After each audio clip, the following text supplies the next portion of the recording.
Hello, teacher and boys. We are Robinson, Ernesto, Fabian. My name is Victor Gonzalez.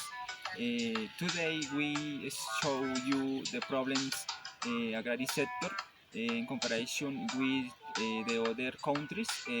Let's go. Regarding the problem of imports, every day agricultural workers complain more about free agreements. It is not possible for Colombia to import a large amount of food when it is grown hard and in a high degrees of quantity and quality. It is not fair that a day labor works more than 8 hours a day for 6 days and that this monthly payment does not reach a minimum wage. Good. Follow Ernest. Thank you, Victor. In Colombia, agricultural machinery is scarce and obsolete due to low investment in technology by the government. According to figures, 83.6% of the APU agricultural production units do not have access to agricultural machinery such as harvesters, vehicles, and tractors. Difficult access to high quality technology to high costs are one of the many problems of the agricultural sector. In addition, 48.2% of the tractors owned by producers have been in service for more than 15 years, which is why they are already completely obsolete machinery. On the other hand, in countries in Europe and North America, they have really amazing machinery and tools. In France, for example, they have the Challenger Rogator 1300, a self-propelled sprinkler that is used for the applications of fertilizers in large row crops. In Germany, they have, among many other machinery, the Class Jaguar 990, a fodder grinder used to chop vegetation of different types of crops of different purposes such as livestock feeding. In the United States, they manufactured the John Deere 9620RX, a high-power tractor designed to increase productivity, reducing operating costs. Now we continue with Fabian Celis. Thank you, Ernesto. Come on, my friend. Did you hear that the we are competing with some gringos abroad? Well, if you didn't hear it, it's because you are in the cold.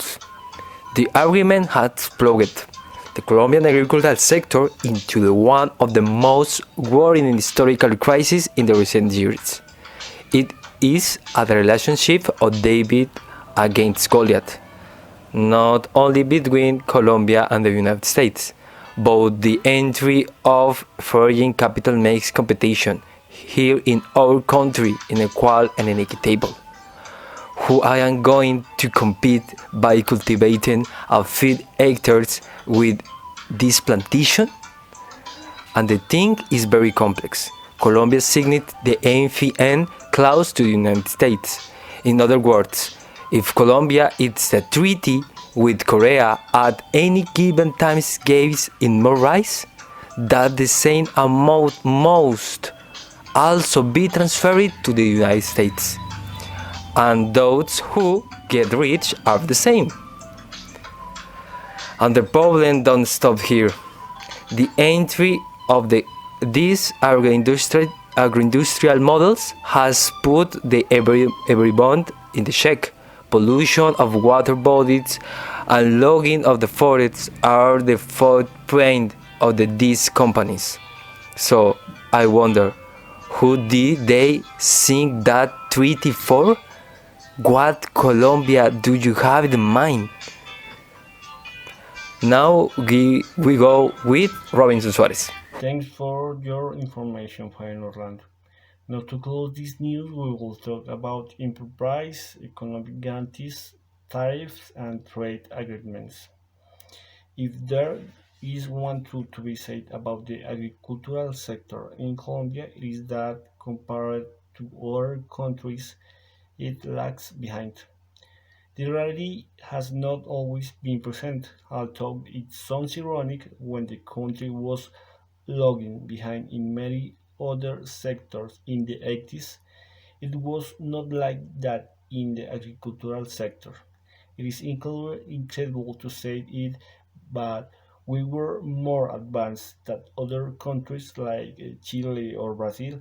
It is not a joke, but in reality, we were going ahead in terms of production.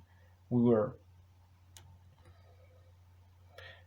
The concrete reality is that during these years, even until the 90s, we excelled in agricultural production indices, but this was not necessarily due to audacity or investment or even good governance in these years.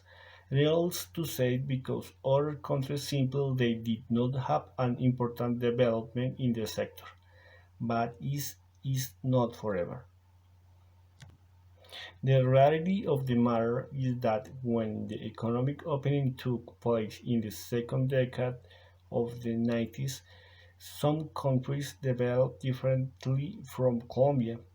In a very simple framework, they developed Colombia was always Colombia. It remained stagnant with what we can conclude that we were always the same, not developed before, not developed later, always the same.